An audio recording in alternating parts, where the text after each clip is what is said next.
here from the beginning. But oh, so Zoom is setting up the Facebook Live right now as we speak, so it should be ready in just a second.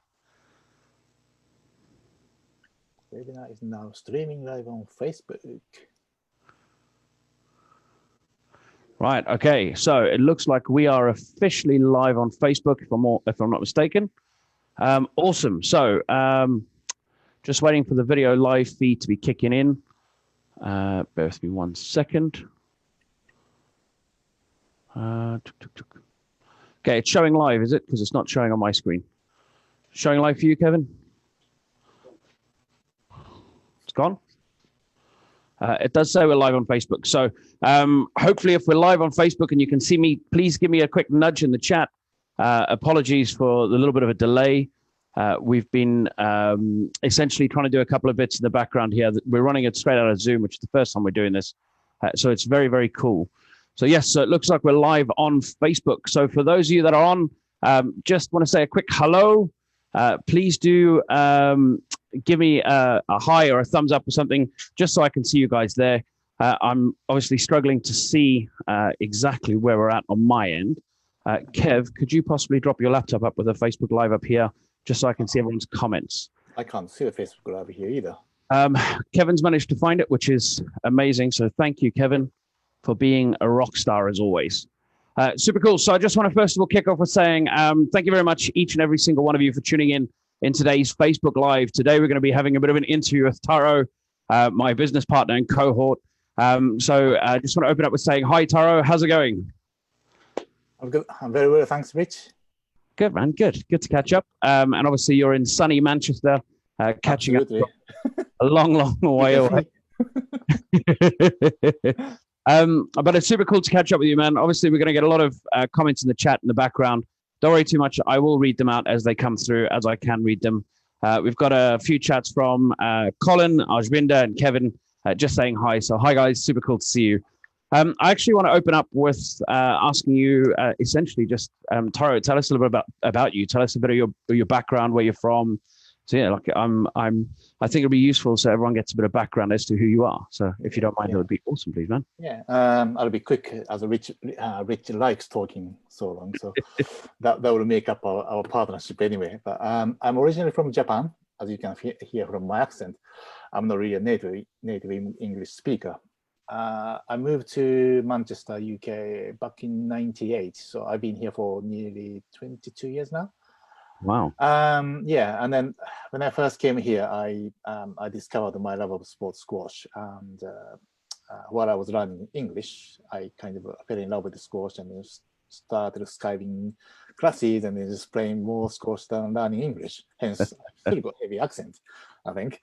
Anyway, and then I became a squash coach because I was so hooked on it. I just wanted to be on squash court all the time. And while I was becoming delivering coaching sessions, my boss, who was employed by the local authority at that time as a squash development officer, he moved up the ladder. Then I was asked to take over his position. So I moved from coaching to in a position where I started managing other coaches. Cool. But I was in charge of the UK's biggest squash development program. So I was absolutely chuffed and I loved my job to bits. Fantastic, man. Yeah. And go on. Sorry, no, I was going to say. So, I mean, I find your background very fascinating. Obviously, we both know each other pretty well, so I know your background, but I think it's useful for others to understand. And in terms of like your love of squash and what you did, is that something you still do, or it's? I mean, obviously, you invest in property, so this is. I'm asking for everyone at home. Yeah, no, as a player, I was just a club standard player, but I had my goals and then things which I achieved through coaching. I can have that story another time, but yeah, I still play squash kind of for fun. Not really competitive. I don't really attend tournaments and stuff like that, but yeah, still in my blood. Yeah. Excellent. And I mean, I've obviously talked about playing squash with you before, and I very specifically remember you saying, I'm not going to play squash with you because I don't want to stand in the middle of the court and watch you running around like an idiot the whole time. So I was like, yeah, fair enough. Be my guest if you want to be a headless chicken on court. Yeah. Now, in terms of the squash coaching development role that you did, I mean, are you still doing coaching development, or I mean, what happened to that? No, basically after doing my job of love for 10 years, the organization went through a restructure. Then everyone had to basically reapply for their own job. Ah, so, yeah, and I'm sure you can guess what happened. I didn't get my job. Right. And what happened? Yeah, I was luckily the organization didn't really release people, but they kind of sort of what they call it, we develop people. I can't remember the term, but anyway, I was put into a different department and different job where right. I didn't have a passion for. So I slowly sort of started to feel depressed, and then last 2 years of my time with my employer, I didn't feel living. Yeah. Right. And I mean, obviously, you evolved into property. Otherwise, we wouldn't be talking here about everything that you've achieved throughout property throughout the years. But how did you end up getting into property? Sort of what happened? What triggered that? Yeah. So after spending two and a half years with this department, basically government started funding. Local government started releasing people. So they basically offered us to leave with some little sum of money, which because I wasn't really enjoying my job, and then I didn't really want to stay in that organization. So I just took a leap and just took that money and left the job. I didn't have any clue what I was going to do afterwards. Okay. Yeah. Then about 3 months later, my wife found this advert on Facebook. I think it was on the Facebook. An advert was marketed by a chap called Robert Kiyosaki. And Okay. obviously, I noticed his name being Japanese straight away. I don't know who he was at that time. And then, I did a bit of research, and then also that ad was about 2-hour free property seminar. And my wife and I attended that 2-hour session together, and we were invited to attend the 3-day event, which happened about, I think, 3 months later, or maybe a couple of months later. Yes. Yeah. And out of interest, how long ago was that? Obviously, it's been a while. Yeah. That was, I left my job, I think, April 15, and this first 2-hour seminar was June the same year. June 15. Okay. Yeah. Cool. So a nice short gap. Obviously, that's like 5 years ago. So that's definitely. Well, it's been 5 years. Yeah. But I mean, in terms of property experience, did you have more property experience before you went into one of those trainings, or was this? How did that all kick off? How did you get into property in the first place? Yeah, I'm not sure. Yes, I was already a landlord at that point. Both my wife and I had invested in property, but we had absolutely no knowledge whatsoever. Right. Okay. So you purely people said just invest in property. So, we just bought houses. Okay. That pretty much was it. But and how did that go? I mean, how was it? Because obviously it's a risky way of doing things. So how did that end up, or how did that go in the meantime? I wouldn't do the same again, but in the end, those properties set us free. Oh. So, I didn't know when I left my job at that point because I didn't really organize my finance, or I didn't know our finance at that time properly. But I left my job, obviously lost income, but that didn't affect me, affect our lifestyle, because we had rental income through the property portfolio. Oh, fantastic! So you're already financially free and didn't even realize. In a way, yes, yeah. Yeah. Not bad. So landed on your feet, I suppose, is the term. So okay, excellent. And obviously we've been working together for a while. I'm sure some people are interested on how we met. So would you mind sharing a little bit about the story about how we met and how that's all sort of come to be over all those many years ago? Yeah, this is the usual Richard line. He likes to say speed date, which is not. Yeah, okay. I said I attended this 2-hour free seminar and went to 3-day event, and I did. At that point, I decided, okay, let's do this for my next career. Then basically that I signed up to, so they call it advanced mentorship package or whatever, advanced course packages. And then basically it's a series of 3-day training based on strategies. And I started attending these courses, which happened in a place called Richmond in down south. And every time I met, so-called fellow students and asked sort of, I call it like a ice-breaking questions, have you found your investment area? Have you bought any houses? Blah, blah, blah. These questions just kickstart conversations. The vast majority of people gave me the same answers. Like, oh, I joined this program like 15 months ago, 18 months ago. I'm still looking for they call it gold mine area. Right. And I thought, wow, if I keep doing the same thing as what I've been told to do, these people, by the way, have been told to do the way they're behaving, I thought I would end up being in the same position as they are. So I thought I would have to do something different. Right. And yeah, go on. Sorry, yeah. No, it's just what was that? I mean, what did you do differently? I mean, I started attending local property networking events, which they said they suggested we should all do. And then one of the panel speakers at that networking event was she said that she was a property mentor coach. I never ever knew that sort of thing existed. I thought the property education world was just people just educate you, but I didn't know there was a coach available. And then I said to you earlier, and I believe in coaching because I was a coach in Scotch, and I was coached by top-notch Scotch coach, who improved my game significantly fast. So I know it works. So I thought, this is it. I have to do this. Otherwise, I wouldn't be able to get out of the rat race, or I would be the same as other people.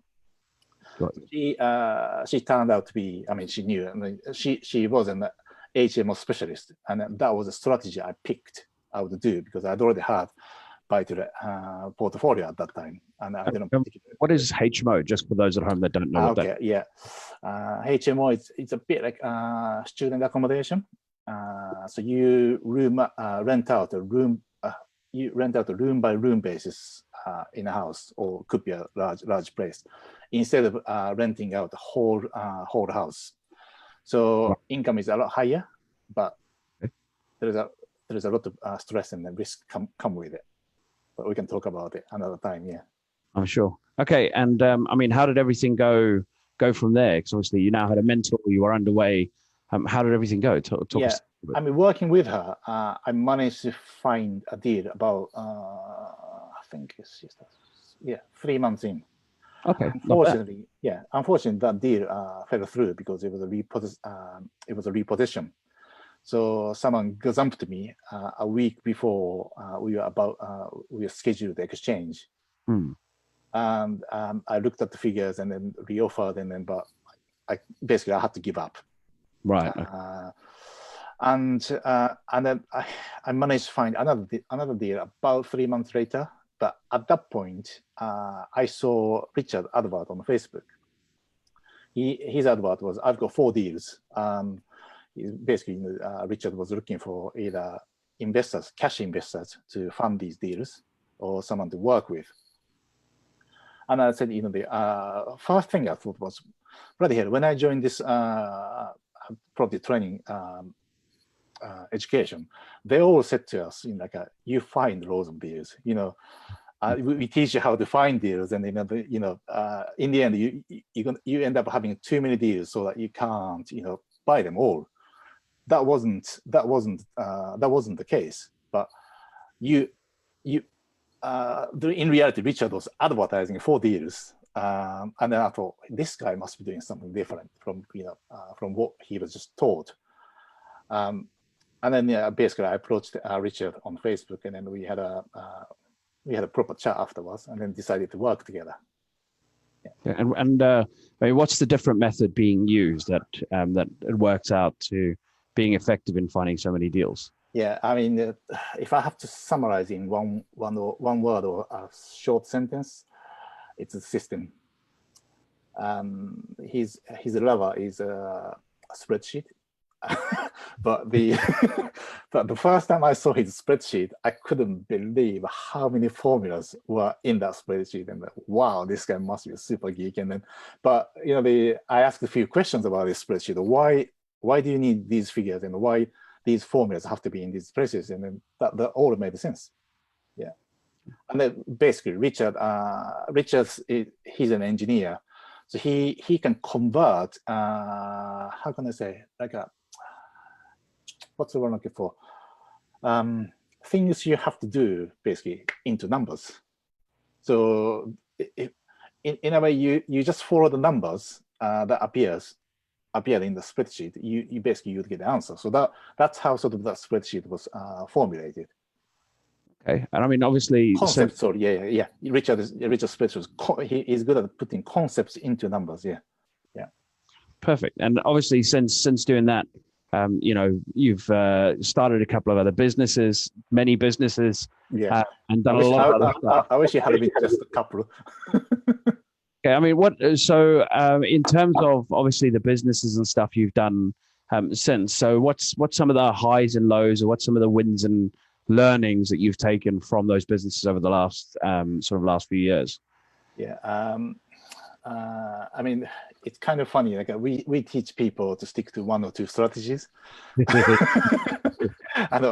why I said to you earlier. I wish we'd stuck to what we actually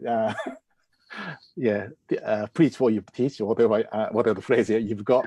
So basically, we expanded our business so fast, and then created 7-8 different companies. We even created our own refurbishment company, which actually put us in a very, very difficult position later on. But yeah, so yeah, the biggest learning was like obviously you stick to sort of one or two things and nail it, and then you move on to next. If you expand just too many things too quickly, it will become really, really, really hard, and then you could potentially lose a lot of money. Okay, and in terms of, I mean, portfolio and stuff done, obviously, I know you've bought and sold millions in property over the past few years, and obviously going through some very interesting expansions and stuff. Yeah. But in terms of your property journey, your property learnings, if you were to give people at home like the biggest learning that you've taken from property, or the most valuable thing, I mean, what would that be, out of interest? Like the one thing that you say, look, this is it. Yeah. I said earlier, I had no education yet. My wife and I bought, I think we bought 8 properties. Literally, we bought, basically we just bought a house, just rented out. So we didn't know this concept of buying a property, adding value to it, refinance it, and recycle your money. We had no idea about it. Had we known this, our portfolio would be probably 10, 20 times bigger than it is now. Wow, the power of yeah. But I wouldn't buy those houses in the same way as we bought. Well, in fact, we wouldn't buy those houses today, because there was no space where you can add value to. And put money out and recycle your money for the next deals. But I would call these bad investment, bad properties to buy at that time. But as the time moved on, I mean, our first one was back in 2001. So now, 19 years later, we bought it for 40. In fact, I've got a number here, 47,950. It was a little 2-bed terraced house. Wow. Yeah, and then it's actually that was a gold mine. We've rented out very, very well so far. Touch wood. We've never had a bad tenant, and it was hardly ever empty or void. We had experienced void with this house, so it's cash flowed all the time. And obviously, property value increased significantly over the last 19 years. Okay. Yeah. So yeah. And I mean, other than buying and selling houses, and no longer doing the refurbishment business. What other businesses are you involved in at the minute? What takes up your time? I think the biggest thing is the training business we do. Basically, we pass our knowledge and experience into, well, actually, I think our unique point is the system. I mentioned earlier, Richard is good at putting concepts into numbers, and then we basically our system is basically based on that. So basically, if you follow numbers, all the concepts and then a reason behind is there already, then you actually get the answer. Otherwise, if you involve sort of your own emotions into your decision-making process, you end up making quite a lot of mistakes, or you might not even do anything. That's the thing, because fear kind of stops you moving forward. Okay. And I mean, in terms of the training business you run, obviously there's quite a few training businesses out there, as you're well aware. What sort of differentiates you and what you guys do from others? We guys do. Oh. Okay, that's fine. That I mentioned that I joined this, so we went to a 3-day seminar and then bought a quite expensive property education package. One of their programs is called 3-day mentorship. So basically, you choose one mentor, and that mentor comes to your so-called investment patch or area, and spend 3 days with you, viewing properties and stuff like that. And then that was it. That's it. So you basically spend 3 days with them, with one of the mentors you choose. For me, like mentorship and coaching is ongoing thing. It's not, and then property investment it's not done in 3 days. And you do need someone to work with, someone that you can turn to ask questions and then guide you to find answers and all that kind of thing. So so when Richard and I actually started this business, it was actually we actually targeted the people who are educated by the same company yet, but they are not doing anything, or they had a massive fear to move forward to do things and stuff like that. That's how kind of we started this business, helping those people. Right. And then at the beginning, we already just internally, we only advertised our business within our network, and then started doing mass marketing, advertisement in the mass marketing, and we started attracting complete other amateurs. Amateurs or novice investors. We tweaked our systems and stuff like that to be able to Richard shot lots of educational videos and stuff like that to be able to accommodate these people as well. But one thing I do like about this business is it's very rewarding. So property investment itself is quite boring, unless you like actually buying houses and stuff like that. But once you've done a few, it's a cookie cutting thing, and it's just the same thing one after another. So essentially, it becomes very boring, and it removes a lot of sort of people's kind of involvement. So what makes training business interesting is it's pure people's business. So you touch other people's lives, and they touch our lives as well. So I think that's what makes this business most interesting. Okay, and I mean, in terms of, obviously, I know 150 some odd mentorship students currently gone through the systems and currently involved and passed through. Out of all of those, I mean, when you have dialogues with them and when you have interactions, what do you see as being some of the biggest typical challenges they face? Yeah, good question. I mean, we do this in our events, but two biggest things. Well, actually, we say five biggest challenges most property investors face. is also one finding deals to raising finance, finding money, basically. These are probably the most two biggest things that lots of people say they can't, they say they can't.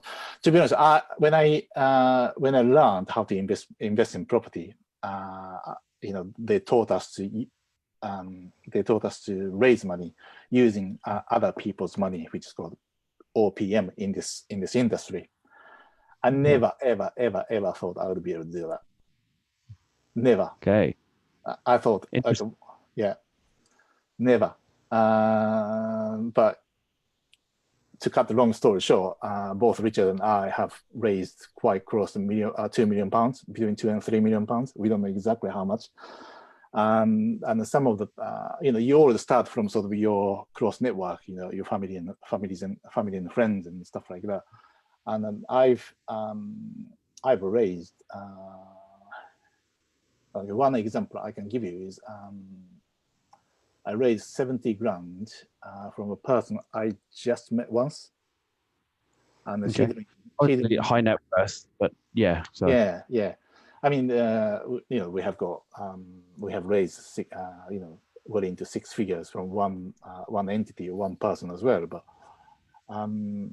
it's just basically you don't know what you don't know what you don't know. And also,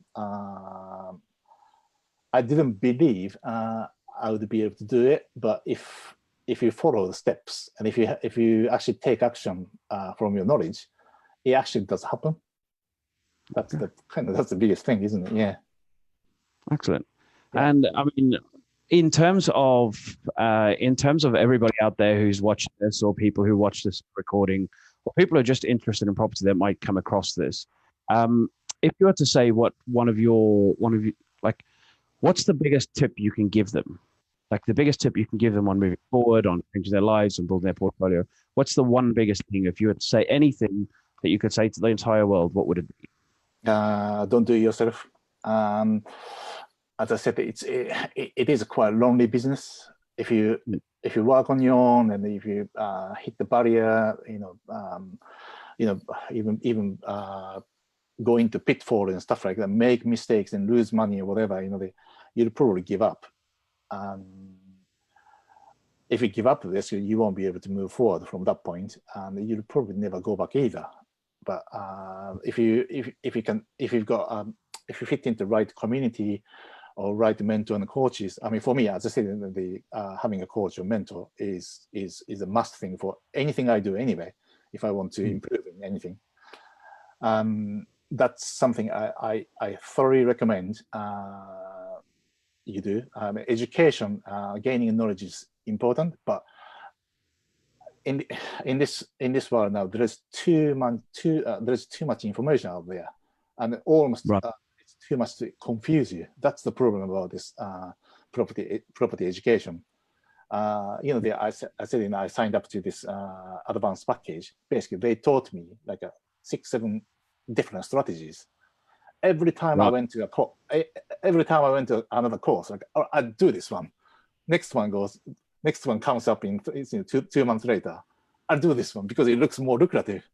So it's called shiny penny syndrome, and they feed you with so much information, and always make you think it's quite easy to do it. Property investment is simple, but it's not easy.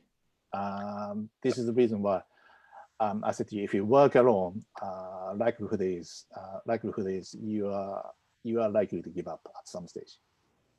It's definitely a tough and interesting business, but okay. Well, I mean, that pretty much covers every question that I had for you.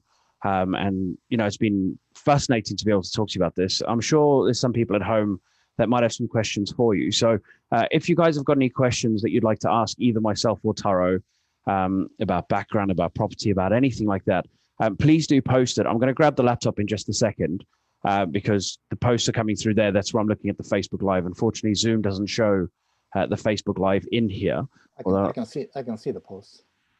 You can see the posts. Okay, excellent. So if you guys have any questions, then please do pop them into into the chat. I'm fascinated to hear if you guys have got any questions, or if you want to ask Taro anything, or if you want to ask me anything. And I'll give you guys a second to do it. I don't want to just stop, because there's nothing more infuriating than whilst you're busy typing a question, the stream ends. So, and unfortunately, there's a little bit of a delay. There's about a 10-second delay from where we're at here to Facebook. It's quite a sizable delay. So wow. I have to kind of fill the space between asking the question and looking for the answer, which is why it's kind of tough to be able to do these streams. But if you've got a question, then please do post a question in. Likewise, if you've got a question, you're catching this as a recording, I urge you, just ask the question, because we still monitor these streams. But if you don't have a question, I ask you just one thing. If you've enjoyed this, if you found this valuable, if you think it's useful to hear a little bit from Taro, hear a little bit from me, I'd love you just to share this post, share this video, share the stream, and also give us a like, and maybe give us a thumbs up or a high five on the chat. That is always very cool and really appreciate it. Right, we've got a question from Ajbinder. Taro, the question is basically, did you buy your first property mortgage-free? Okay, did you buy your first property mortgage-free by Ajbinder? Do you mean we bought in cash? Outright? Yeah, did you buy? No. I think back in the day, I don't think there was any specific differentiation between buy-to-let mortgage, so-called buy-to-let mortgage, and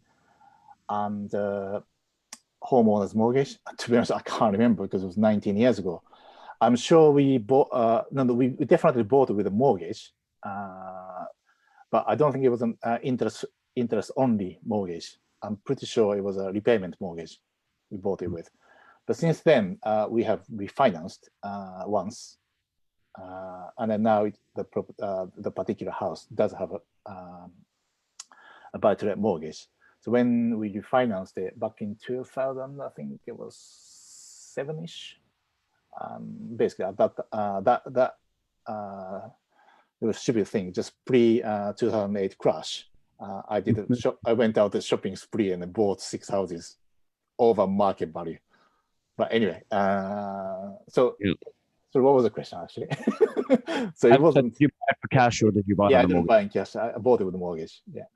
Perfect. Right. We also got a question here from Ashu, which is, Taro, are you still actively investing in properties? If so, what strategy and what areas? Okay. Since I started working with Richard, and then we actually developed our own portfolio within the company. So I don't really buy any properties in my personal names anymore. It doesn't really make sense, because there's a tax reasons why you shouldn't really have a large portfolio in under your own name. So you should own your properties in your businesses.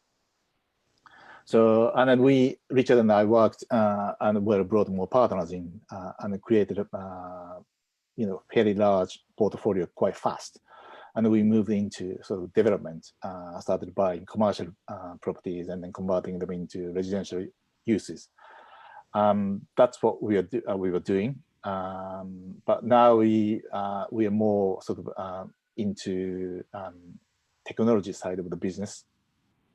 I mean, Richard's the expert at it, so that's where our energy and the resources are currently going. Okay, and are we involved in any developments or anything at the minute? Just so people know that we're not just sitting on our hands and not doing anything. Yeah, we had one large development which we got planning. Well, it was like it was a newspaper distributors building we purchased. A place called Staley Bridge, which is in east of Manchester, and we got planning on it to build 10 apartments. I think it was 6 2-beds and 4 1-bed. Yep. We're working with our partners in Switzerland, but we just came to a decision where we didn't pursue actually developing this site, but we decided to sell it, which happened I think last month. In fact, yeah. So we purchased it for $375K. I think it was around that. I think we agreed to buy $375K, and we sold it for just under 450 grand. Okay, so not a bad little project. And then obviously the church as well. So we're involved with the church. So is that 13 apartments, I believe? I think it's 12. 12. Okay. Yeah. Ah. Was it 13? I can't remember now. No, Yeah, yes, you're right. Yes, you're right. Yes, you're right. Yeah. Yeah. I think we tried to squeeze 14 and we couldn't do it. Yeah. Correct. Yeah. Bloody planners. So, okay. Really good question. Next question here from Colin. Has social media made property investing easier or more difficult? I think yes and yes to both, in fact. It depends what you look at and then how you look at as well. In terms of raising finance, social media has made it a lot easier. You need to learn how to market yourself, and basically you need to learn how to sell yourself as well. You know, some of the monies we have raised, we basically simply just put kind of wishing sentence on Facebook, asking for money, and then some people are willing to lend you money. Oh my God, it's here. At the same time, there's a lot of noise on Facebook. I think the difficult part for most people face is when you start seeing like too many successes of other people's on Facebook, you start comparing those with you, and then you feel like, gosh, I'm not doing enough. I'm not, this. There are so many people succeeding in this field, so I don't think I'll be able to do it. A lot of people kind of get crushed by it and then disappear from the scene as well. So pros and cons. So, but for me, social media is a great tool. I mean, Richard agrees with it, with me as well. So you just need to be selective. Selective is not the right word. You just need to know how to use it, what information you take on and believe. Yeah. Perfect. Like that, yeah. Lovely. Really good answer. Really good question as well. Thank you very much, Colin. Another question from Ajbinder, which is, if you had to do it all again, what would you do differently? Great question. I absolutely love that question. Yeah, I wouldn't have bought any properties I can't add value to. So simply, as I said, we bought 8 properties, literally just bought them, rented out. So I wouldn't ever do that again. I would always find so-called distressed property, and then typically you do refurbishment and add value to it, and then rent it out and refinance it later, and then take a bit of some of your money out and use that money again to reinvest. So if you do that, obviously you'll be able to buy more properties and then create more cash flow. And also, I don't have any cash flow concept either. So I said earlier, I had a shopping spree and bought 6 properties. None of those 6 properties actually cash flowed at that time. Literally rental income covered mortgage payments. Pretty much that was it. So wow. Potentially, I mean, yeah, if I look at the figures properly, probably it was negatively cash flowing at some stage. Luckily, my mortgage was all my mortgages were tracker mortgages. When the base rate went down, when the economy went bad, so my mortgage interest rate went down, followed it basically. So at some stage it was 0. Nice. Only about 2 months though, but that's how those 6 houses became a safer investment. And then obviously, as the time went, so 2006, 7 is about 15 years now, isn't it? Property value has recovered, and these areas in Manchester have actually surpassed 2008 stage now. So yeah, they are good. So just make sure you buy a property that you can add value to. That's the key thing. Excellent. Yeah. Brilliant. Lovely. Well, I mean, it looks like that's all the questions that we had. So firstly, I want to say thank you, each and every single one of you, for tuning in and for engaging, asking the questions and being involved and also forming part of our journey, which I absolutely love. And Taro, I'd also like to say from myself, also from our mentorship students and from everybody who knows you, a huge big thank you for everything you do for everyone. You are a wonderful human being and we all appreciate you very much. And thank you for taking the time this evening as well. It is really appreciated, mate.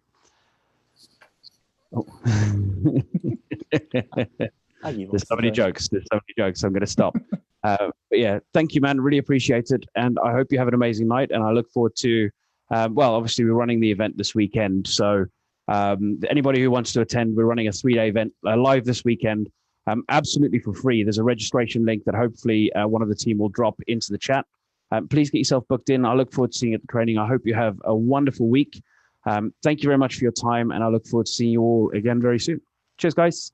Thanks, Taro.